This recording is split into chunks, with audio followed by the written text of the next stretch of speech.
Let your body settle now. Let your shoulders drop just a little. Let the weight of the day begin to lift slowly, like mist rising from a still lake in the early morning. Tonight, we are traveling somewhere very far away, and yet, somehow, somewhere that feels strangely familiar. As if you have always known it existed, even if you have never been. Tonight, we are going to Japan. Not to the neon lights and the crowded crossings, though those are real and extraordinary in their own way. Tonight, we are going somewhere quieter than that.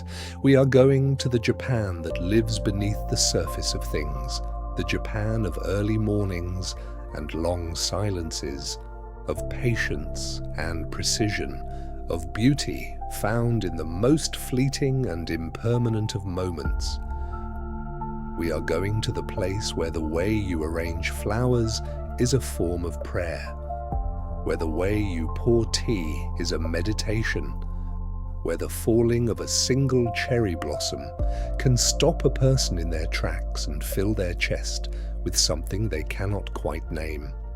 Tonight, we are exploring the Japanese mind, how it sees the world, what it values, what it fears, what it loves, why it moves through life the way it does, with such care, such discipline, such exquisite and sometimes heartbreaking attention to detail.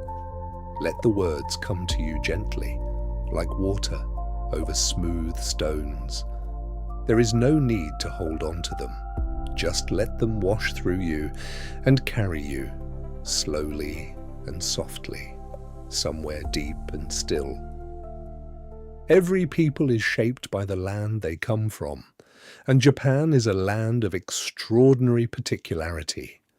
It is an archipelago, a chain of islands sitting in the vast Pacific Ocean, separated from the Asian mainland by a stretch of sea wide enough to matter enormously.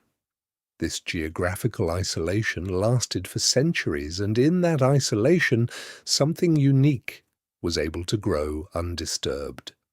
A civilization that developed largely on its own terms, in its own language, according to its own deep internal logic. The islands themselves are not gentle. Japan sits on the Pacific Ring of Fire, a zone of intense geological activity where earthquakes are common, where volcanoes still breathe, where the sea itself can rise without warning. The Japanese have always lived in close proximity to forces that are entirely beyond human control, and this has shaped them in ways that go all the way down to the bone. When the ground beneath you can shake at any moment, when the mountain you have looked at your whole life is capable of fire, you develop a particular relationship with impermanence. You learn, over generations, that clinging too tightly to anything is a kind of foolishness. That beauty is more beautiful precisely because it does not last. That the present moment has a weight and a preciousness that the future can never quite replicate, because the future is uncertain in a way that the Japanese understand more deeply than almost anyone. The islands themselves are not gentle.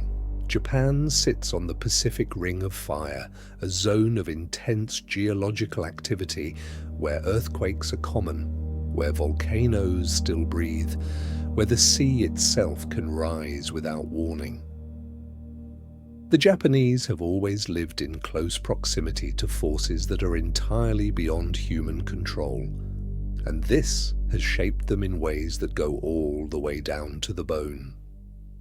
When the ground beneath you can shake at any moment, when the mountain you have looked at your whole life is capable of fire, you develop a particular relationship with impermanence. You learn over generations that clinging too tightly to anything is a kind of foolishness. That beauty is more beautiful precisely because it does not last. That the present moment has a weight and a preciousness that the future can never quite replicate, because the future is uncertain in a way that the Japanese understand more deeply than almost anyone. The sea surrounding Japan created something else too, a sense of boundedness, of definition. The Japanese know where Japan ends. The islands have edges, coastlines, a shape. And this shape has given the Japanese a particular sense of themselves as a distinct people, a coherent whole, something that can be defined and known and tended to with care. There is a pride in Japanese identity that is not aggressive or outward-looking. It is more like the pride of a gardener in their garden. This is ours. We know every corner of it. We take care of it. This enclosed geography also produced something extraordinary in Japanese culture, an intense, almost obsessive attention to the interior. When you cannot expand outward, you go inward. When the physical world has defined limits, the inner world becomes the place of infinite possibility. Japanese art, architecture, poetry, and philosophy all reflect this inward turn, the search for depth rather than breadth, for the concentrated and essential rather than the expansive and various. A Japanese garden is not large, it does not need to be large. Through careful arrangement of stone and water and moss and carefully pruned trees, it contains within its small compass the suggestion of mountains, rivers, oceans, seasons, the whole world, compressed into a space you can walk around in 10 minutes if you walk slowly and pay attention. And attention, paying attention, bringing the full quality of your awareness to bear on whatever is directly in front of you, is perhaps the most fundamental of all Japanese values. It underlies everything else we will talk about tonight. The craftsman's 30 years with a single technique, the monk's daily practice of sweeping the same stones, the tea master's lifelong refinement of a ceremony that takes 45 minutes and involves a bowl of hot water and powdered leaves. All of these are, at their heart, practices of attention, ways of training the mind to be fully, completely, unreservedly present in the moment that is actually happening rather than somewhere else, in the past, in the future, in the endless commentary that the unquiet mind generates about what is happening instead of simply experiencing it. If you had to choose a single word that sits at the center of the Japanese way of being in the world, that word might be wei, harmony. Not the easy harmony of things that are already alike, but the more demanding harmony of things that are different, held in careful balance, arranged so that each element supports and does not overwhelm the others. Wa is not a passive concept. It is not simply the absence of conflict. It is something actively cultivated, tended to, worked at every single day. It is present in the way Japanese people greet one another, the careful calibration of the bow, its depth and duration communicating volumes about the relationship between two people and their relative positions in the world. It is present in the way meetings are conducted, in the way disagreements are navigated, in the extraordinary art of saying something difficult without ever saying it directly. This last quality, the art of indirect communication, is one of the most fascinating and sometimes bewildering aspects of Japanese culture to people who come from more direct traditions. In Japan, a direct refusal is considered deeply uncomfortable, a small act of social violence. If you ask a Japanese colleague whether a plan is feasible and they say that might be difficult, they are very likely telling you that the answer is no. If they say, "I will consider it," they may mean the same thing. The whole complex, beautiful system of indirect speech exists to preserve the harmony of the interaction, to allow both parties to continue forward without either one losing face. Face, or rather the preservation of dignity, of social standing, of the sense that one has not been exposed or humiliated in front of others, is enormously important in Japanese culture. The Japanese word haji means shame, and the concept it names is one of the most powerful regulating forces in Japanese social life. Not the internal, private shame of feeling that you have done something wrong, but the public shame of being seen to have done something wrong, of being exposed, of losing the respect of the people around you. This is the shame that Japanese people work very hard to avoid, and working to avoid it keeps the whole, intricate social machinery running smoothly.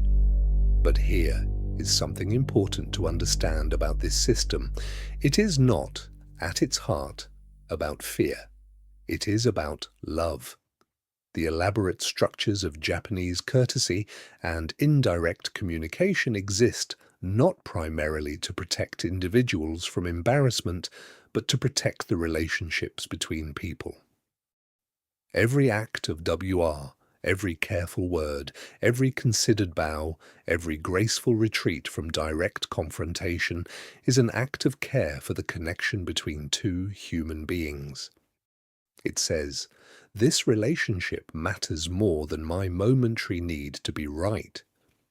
Your dignity matters to me as much as my own. We are both part of something that is worth more than either of us alone." This is, when you look at it clearly, a remarkably generous way to move through the world. One of the most illuminating concepts for understanding the Japanese mind is the distinction between Tatemae and Honne. These two words describe something that exists in all human cultures to some degree: the gap between the face we show the world and the feelings we actually carry inside. But in Japan, this distinction is more formalized, more consciously maintained, and more deeply woven into the fabric of daily interaction than almost anywhere else. Tatemae is the public self. It is what you present to the world, your role, your position, your agreed-upon contribution to the social harmony. It is not false exactly. It is more like the formal garment you wear in public, chosen carefully for the occasion, appropriate to your station. Tatemae is the polite agreement, the professional smile, the patient nodding in a meeting even when you privately disagree with everything being said. Honne is the private self, your true feelings, your real desires, the things you actually think when no one who matters is watching. Honne is not hidden because it is shameful, though sometimes it is. It is hidden because releasing it indiscriminately into the public world would damage the harmony that everyone has worked so hard to maintain. Honne is shared carefully, selectively, usually in the context of deep trust, with very old friends, with family, sometimes with strangers met in particular circumstances, like the anonymity of a long train journey. Understanding this duality helps explain something that many visitors to Japan find initially confusing: the experience of being treated with exquisite courtesy and warmth, and yet never feeling quite certain whether the warmth is personal or simply the correct performance of hospitality. In Japan, both things can be true simultaneously. The courtesy is real, the warmth is real, and the private self, the Honne, is something else again. Something you may catch glimpses of if you are lucky and patient and stay long enough.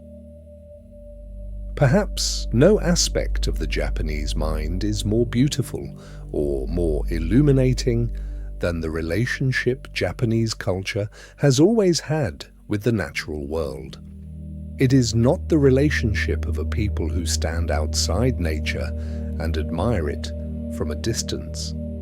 It is something much more intimate and mutual than that, a relationship in which the natural world is understood as a teacher, a mirror, a source of wisdom that never runs dry.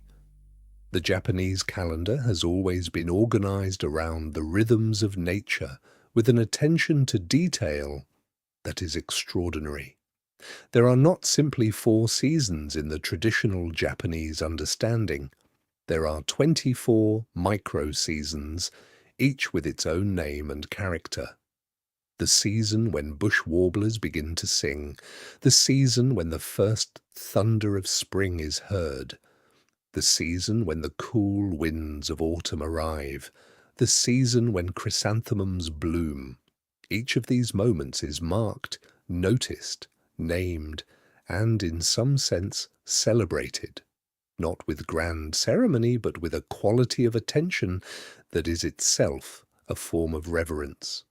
Cherry blossom season and sakura is perhaps the most famous expression of this relationship with nature, and it is worth pausing on because it contains within it so much of what is essential about the Japanese way of seeing the world.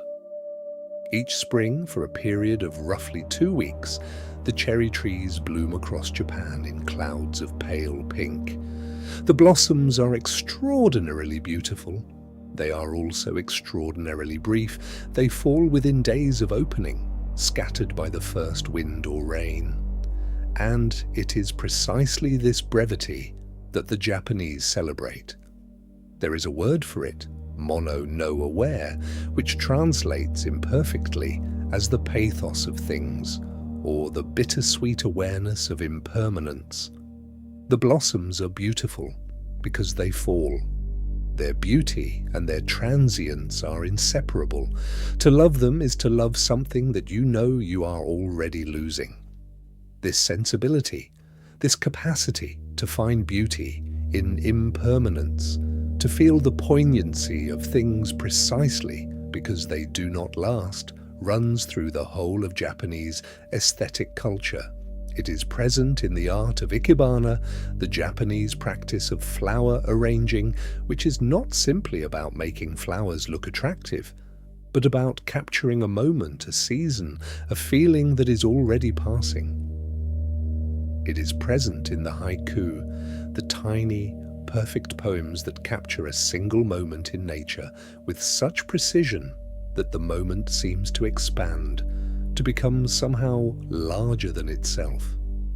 It is present in the art of the tea ceremony, where a gathering of friends in a small room with simple objects becomes, through the quality of attention brought to it, something luminous and unrepeatable.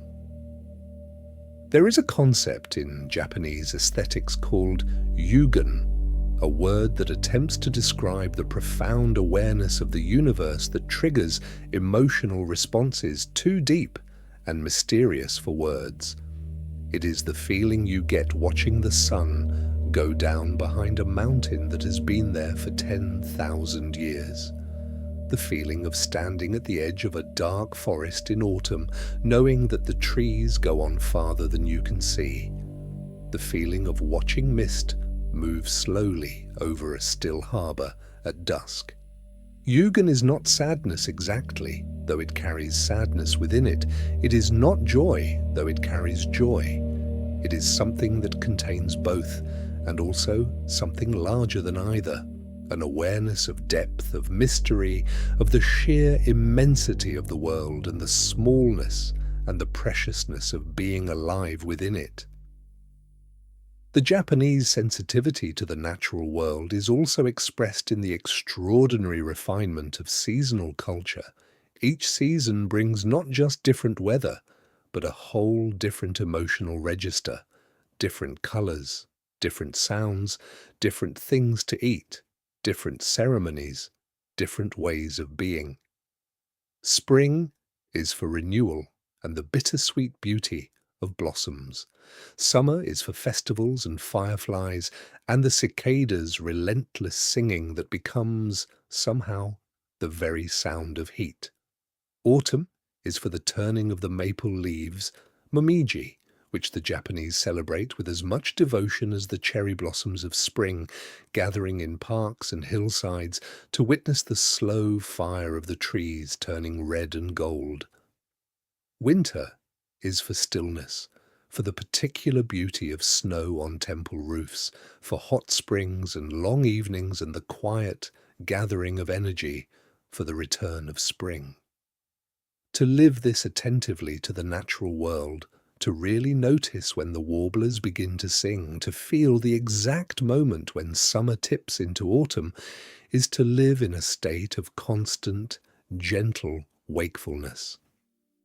It is the opposite of the numbed, distracted half-presence that so much of modern life seems designed to produce.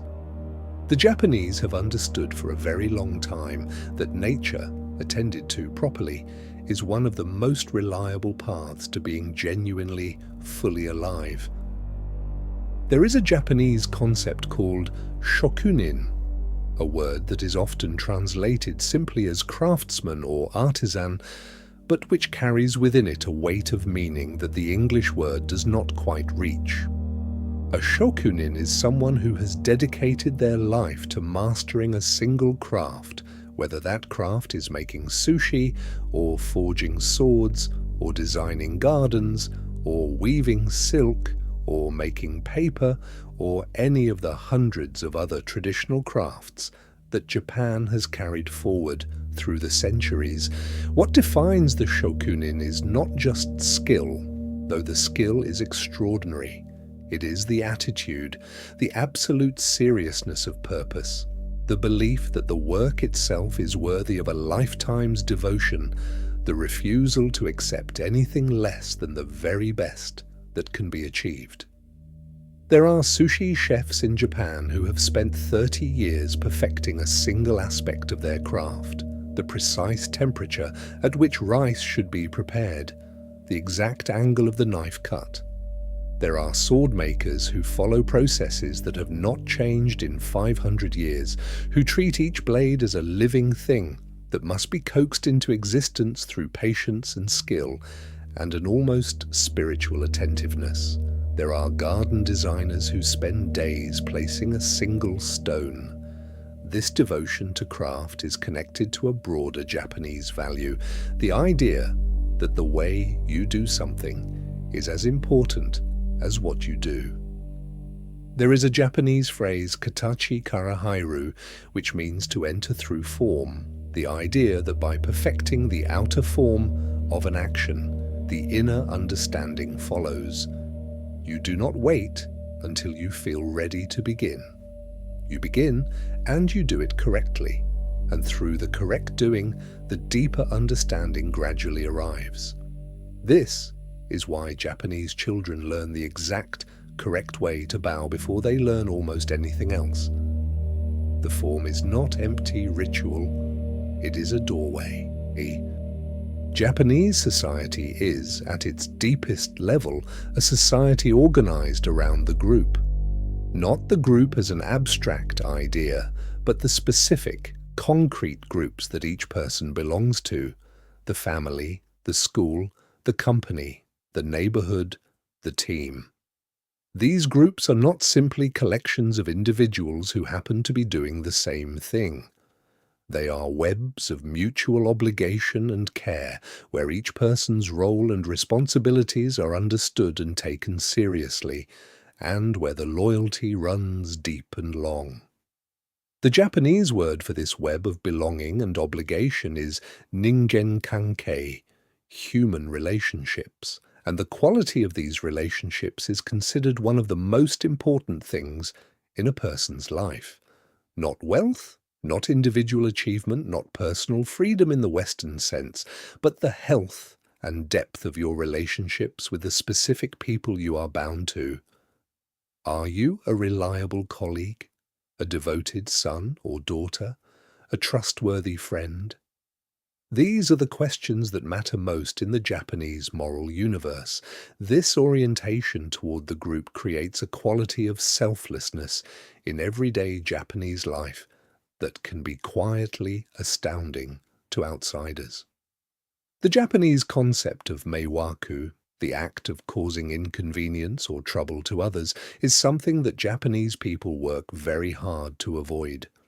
On crowded trains, in busy offices, in the narrow streets of old neighborhoods, people move and arrange themselves with a consideration for those around them that is habitual, automatic, deeply felt.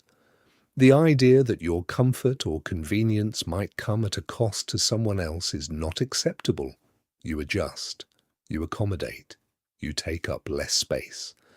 This orientation toward the group creates a quality of selflessness in everyday Japanese life that can be quietly astounding to outsiders.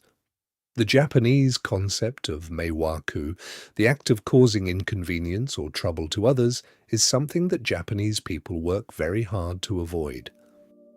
On crowded trains, in busy offices, in the narrow streets of old neighborhoods, people move and arrange themselves with a consideration for those around them that is habitual, automatic, deeply felt.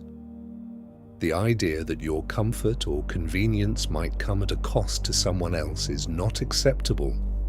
You adjust, you accommodate, you take up less space. This is connected to the concept of enryo, restraint, holding back, not imposing yourself. A Japanese guest will rarely say directly what they want or need.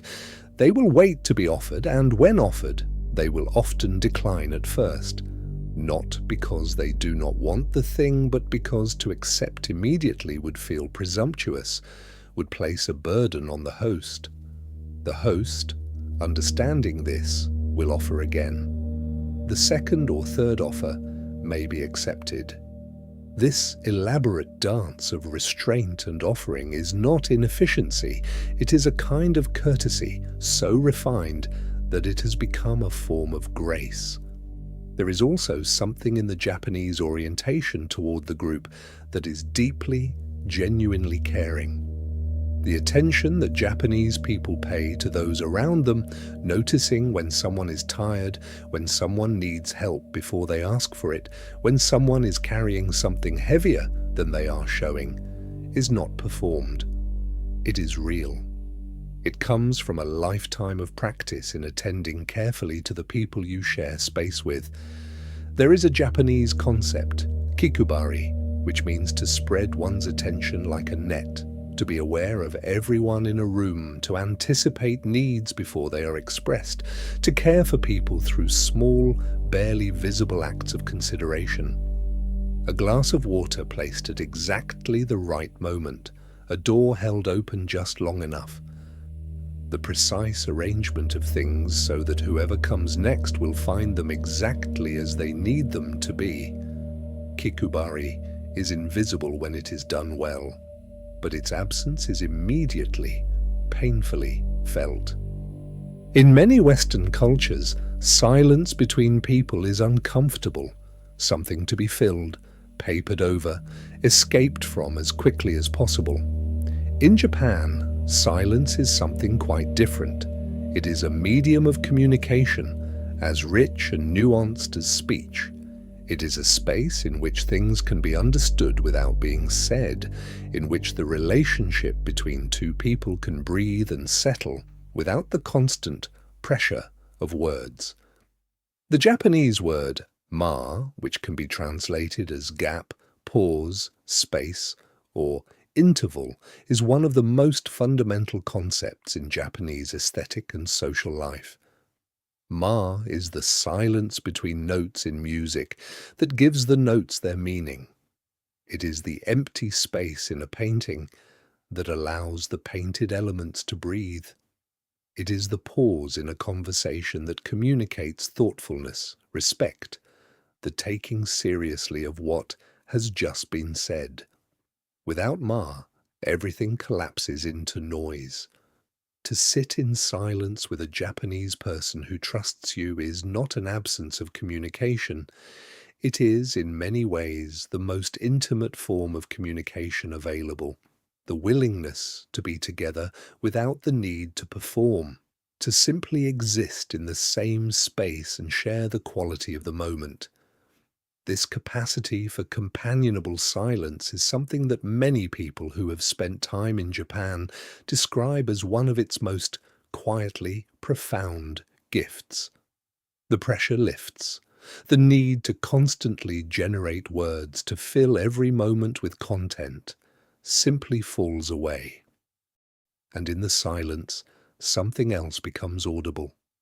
Something like the sound of your own breathing, the sound of the world going gently about its business, the sound of time passing not as an enemy but as a companion. Japan is one of the oldest continuous civilizations on Earth. The imperial family traces its lineage back more than 2,000 years, making it the oldest continuous monarchy in the world. This extraordinary continuity has given the Japanese a relationship with time that is fundamentally different from that of younger nations. The past is not distant in Japan, it is present, layered beneath the surface of the contemporary world like geological strata, occasionally breaking through in ways that are startling and beautiful. Walk through the old capital of Kyoto, and you are walking through 1,000 years of Japanese history that has been preserved, tended to, and kept alive with extraordinary care.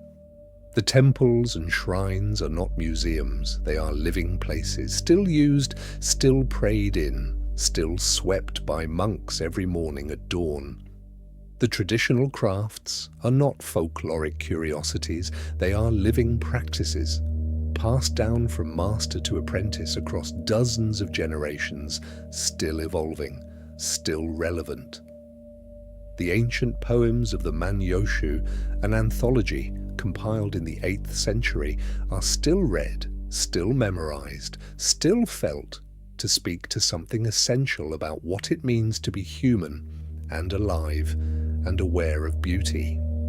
This long relationship with time creates in the Japanese a quality of patience that can feel almost supernatural to people from faster-moving cultures. Japanese companies have been known to plan not in quarters or years, but in decades, sometimes in centuries. There is a term in Japanese business culture, Hyakunen Keie, which means century management. The idea that a company should be built to last not for a few profitable years, but for 100, for 200, for as long as quality and integrity can be maintained. Some Japanese companies are older than most nations. This patience extends into personal life as well. Japanese people tend to be comfortable with the slow unfolding of things, with relationships that deepen over years rather than declaring themselves immediately, with skills that take decades to master, with pleasures that require preparation and attention rather than instant gratification. There is a Japanese phrase, ishokenmei, which means to do something with one's whole life, to give everything to a single effort, to pursue something with total commitment over a very long time. This is considered not a sacrifice but a privilege. To have something worth giving everything to is one of the greatest gifts a life can contain. There is a Japanese aesthetic concept called Wabi-Sabi that has, in recent years, found its way into design conversations and lifestyle magazines around the world, usually misunderstood, usually reduced to something like rustic simplicity. But wabi-sabi is something much deeper and stranger and more beautiful than any lifestyle trend. It is a whole way of seeing, a recognition that imperfection, incompleteness, and transience are not flaws to be corrected, but truths to be honored. Wabi originally referred to the loneliness and simplicity of living in nature far from the noise of the city, a kind of austere, quiet beauty. Sabi referred to the beauty that comes with age and use, the patina on old bronze, the moss on ancient stone, the worn places on a beloved wooden floor. Together they describe a sensibility that finds beauty not in the perfect and the pristine, but in the weathered, the asymmetrical, the incomplete, the marked by time. This sensibility found perhaps its most exquisite expression in the art of Kintsugi, the practice of repairing broken pottery with gold. When a bowl or a vase cracks and breaks, the Japanese tradition of Kintsugi does not try to hide the repair or make it invisible. Instead, the broken places are filled with lacquer mixed with gold or silver, so that the repaired object is more beautiful than it was before it broke. Its history of damage made visible, its scars transformed into something luminous. The crack is not a flaw. The crack is where the gold goes in. There is a wisdom in this that goes far beyond pottery. It is a way of understanding human life, that the broken places, the difficult experiences, the losses and failures and moments of falling apart are not disqualifications from beauty. They are, in fact, the places where beauty most deeply lives. A person who has never been broken is smooth and closed. A person who has been broken and repaired, who carries the marks of difficulty without shame. That person has a kind of beauty that the unbroken cannot have. The Japanese understand this in their bones. Work, in the Japanese understanding, is not separate from the rest of life. It is not something that takes you away from the things that truly matter, something to be endured in exchange for money and free time. Work, done with the right spirit, is itself a form of self-cultivation, a way of becoming more fully yourself, more skilled, more patient, more present, more deeply connected to the world and to the people around you. The concept of ikigai has become well known in recent years, the idea of your reason for being, the intersection of what you love, what you are good at, what the world needs, and what you can be paid for. The word itself is simpler than these elaborate diagrams suggest. It is closer to the thing that makes you want to get up in the morning, the thing that gives your days their particular flavor and direction. For many Japanese people, work is part of their ikigai, not all of it, but an important thread in the larger weaving. This relationship with work is connected to the concept of kaizen, continuous improvement. The idea that whatever you are doing, there is always a way to do it slightly better. Not a dramatic, revolutionary improvement, simply the small, daily, incremental refinement that comes from paying close attention to what you are doing and always asking whether it can be done with a little more care, a little more precision, a little more grace. Over time, these small improvements accumulate into something extraordinary. The philosophy of Kaizen was largely responsible for the extraordinary quality of Japanese manufacturing in the second half of the 20th century, but its roots are much older and much deeper than any industrial application. It is simply the craftsman's natural impulse, applied systematically across every area of life. We have spoken at length about the public face of Japanese life, the harmony, the restraint, the indirect communication, the careful management of appearances. But there is an inner world in Japan that is extraordinarily rich, extraordinarily tender, and extraordinarily difficult to access unless you know where and how to look. Japanese people feel things very deeply. The emotional life that lies beneath the composed exterior is not thin or absent. It is, in many ways, more intense precisely because it is so carefully contained. Like water held behind a dam, the feelings are there, constant and powerful, and they find their release in particular channels, in art, in poetry, in music, in the specific rituals of friendship and intimacy that Japanese culture has developed over centuries.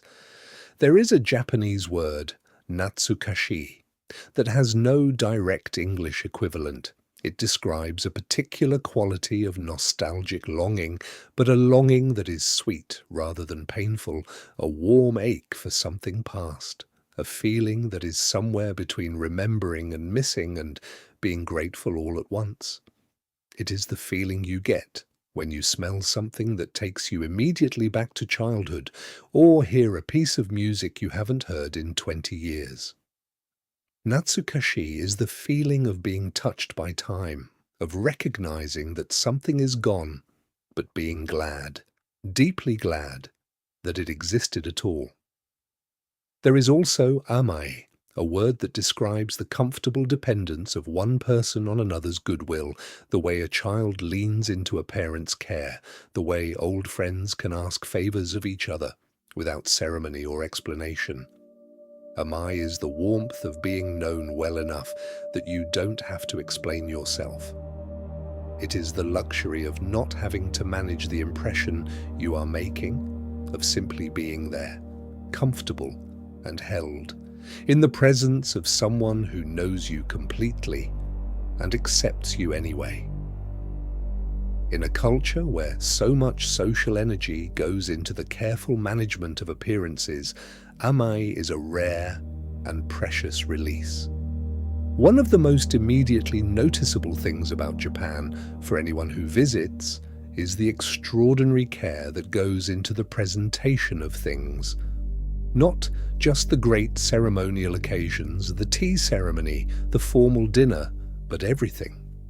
The way a shopkeeper wraps a purchase, folding the paper with precise, gentle hands, tying the ribbon with care, presenting the finished package with both hands and a slight bow, as if what is being given is something genuinely precious, regardless of its monetary value. The way a letter is written, the careful choice of paper, the attention to the brush strokes or the pen strokes, the particular phrases chosen for the opening and the closing that vary with the season and the relationship. The way a meal is arranged on its dishes, each element placed with attention to color and shape and proportion, so that what arrives in front of you is not just food, but a small, temporary artwork. This care in presentation is not about showing off, it is about respect for the recipient of the gift or the meal or the letter, certainly, but also for the thing itself. There is a Japanese belief that objects deserve to be treated well, that a tool used with care will serve better and last longer than one handled carelessly, that a space arranged thoughtfully will support the people who inhabit it in ways that a disordered space cannot. This is not superstition, it is a kind of practical spirituality, an understanding that the quality of attention you bring to the physical world shapes both the world and the person bringing the attention. Gift-giving in Japan is an elaborate art, governed by customs that reflect deep values. Gifts are given on many occasions: when you visit someone's home, when you return from a journey, at the 2 gift-giving seasons of Ochugun in summer and Oseibo in winter. The gift itself matters, but the wrapping and the presentation matter equally, and there is a precise etiquette around receiving. The gift is not torn open immediately with exclamations of delight, as it might be in many Western cultures. It is received with both hands, with a bow, with thanks, and set aside to be opened later, in private. This is not coldness. It is a form of respect for the giver, for the relationship, for the gift itself, which deserves to be encountered quietly and attentively rather than in the midst of social performance.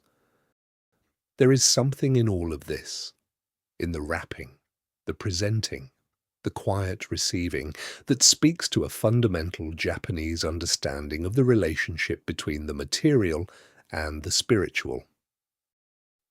Objects, in the Japanese view, are not neutral.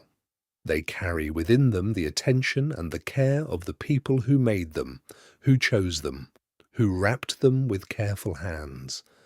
To receive such an object with equal care is to honor not just the object, but the whole chain of human attention and care that brought it to your hands. Japan is a country that has faced extraordinary challenges, natural disasters of terrible scale, historical upheavals that would have broken many nations, the particular pressures of maintaining a distinct identity in an increasingly homogenized world. And through all of it, there is a quality in the Japanese character that has held, a quality of endurance, of persistence, of continuing to move forward when moving forward is the last thing your exhausted body wants to do. The Japanese word for this quality is Ganbaru, often translated as to persevere or to do one's best, but the actual feeling of the word is harder and more physical than those translations suggest. Ganbaru is the thing you do when you are already spent, when the work is harder than you thought it would be, and the end is not yet in sight, when every reasonable voice in your head is saying that it would be perfectly acceptable to stop. And you don't stop. Not because stopping is impossible, but because Ganbaru, because something in you that is deeper than tiredness says, continue. This quality is connected to a profound sense of duty, to the work itself, to the people depending on you, to the tradition you are part of, to the future that will be shaped by what you do now. Japanese people feel these obligations very seriously. They are not experienced primarily as burdens, though they can be heavy.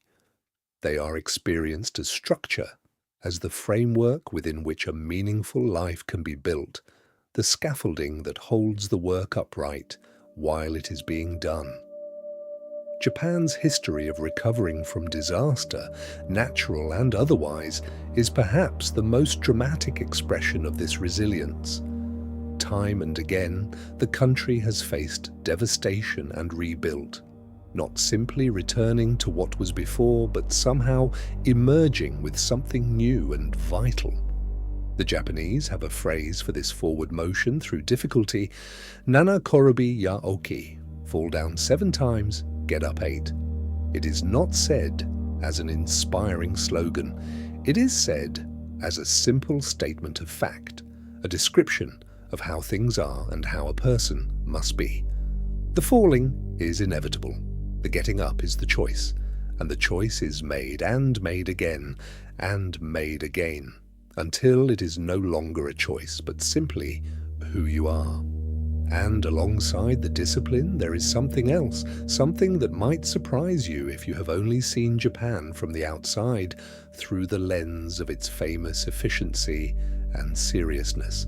There is extraordinary playfulness in Japanese culture, whimsy, delight in the absurd, a love of cute things, of clever things, of things that make you smile unexpectedly. The country that gave the world the most rigorous traditions of artistic discipline also gave the world kawaii, the culture of cuteness that turns everything from mascots to public safety announcements into something that makes you want to smile. These two things, the profound seriousness and the genuine delight in lightness, exist together in the Japanese character without contradiction, each making the other more possible. The discipline makes the play more joyful. The play makes the discipline more bearable. Between them, they describe a whole human being. The night is deep now. Somewhere in Japan, a monk is rising for the first of his morning prayers, moving through a darkened temple in perfect silence, his bare feet on cold stone. Somewhere, a craftsman is sleeping beside the tools he has used for 40 years, tools worn to the exact shape of his hands. Somewhere, The cherry trees are standing in the darkness, their blossoms furled and waiting, knowing without knowing that in a few weeks they will open and be beautiful and fall. Somewhere a garden is holding its careful arrangement of stone and water and moss against the darkness, the shapes of things just barely visible, the whole composition breathing in the night air. Somewhere a very old temple is doing what it has been doing for 500 years, simply standing, patient and certain, in the particular silence of a country that has learned to listen. Somewhere a person is lying awake, not with worry but with something quieter, a kind of alert stillness, an awareness of the night and of the sleeping city, and of the particular quality of this specific moment, which will not come again. A Japanese sensibility does not waste such moments on distraction.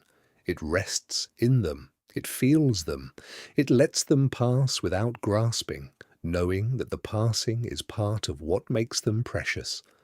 What is the Japanese mind? It is a mind that has learned to hold enormous things, grief and beauty, discipline and delight, the permanent and the passing, all at once, in a kind of exquisite tension that does not resolve into simplicity, but remains complex, layered, alive. It is a mind that finds the infinite in the small, that hears music in silence, that sees in the crack in the bowl not a flaw, but an invitation for gold. It is a mind shaped by islands and earthquakes and sea, by the particular knowledge that the ground can shift, that the beautiful does not last, that everything worth having must be tended to with care. It is a mind that bows, that waits, that perfects the single gesture over a lifetime, that maintains its outward form with such precision that the inner life, paradoxically, is free to be as vast and as tender as it needs to be. It is a mind that knows how to fall and how to rise, that knows how to be alone in a crowd and present in a silence. That knows that the work of being human is never finished, that each day asks again for attention, for patience, for the willingness to begin once more with full commitment, as if for the first time. There is something to carry with you from all of this into the quiet of this particular night. Something about the value of attention, of bringing the full weight of your presence to the small and ordinary things that make up a day. Something about the beauty of impermanence, of loving things more, not less, because they will not last. Something about the grace of restraint, of discovering that holding back, waiting, taking up less space, can sometimes be the most generous thing you do. And something about silence, about the gold that lives in the broken places, about the cherry blossoms falling in the dark, already beautiful, already going, already gone. Let your breath slow now. Let the images of this far away, close to the heart place settle gently around you like the petals of a flower that is, even now, in the process of opening and falling and becoming, in its falling, more beautiful than it was before. The monk's footsteps are fading, the garden is still. The craftsman's hands rest beside his tools, relaxed at last. The day's work done. Sleep well.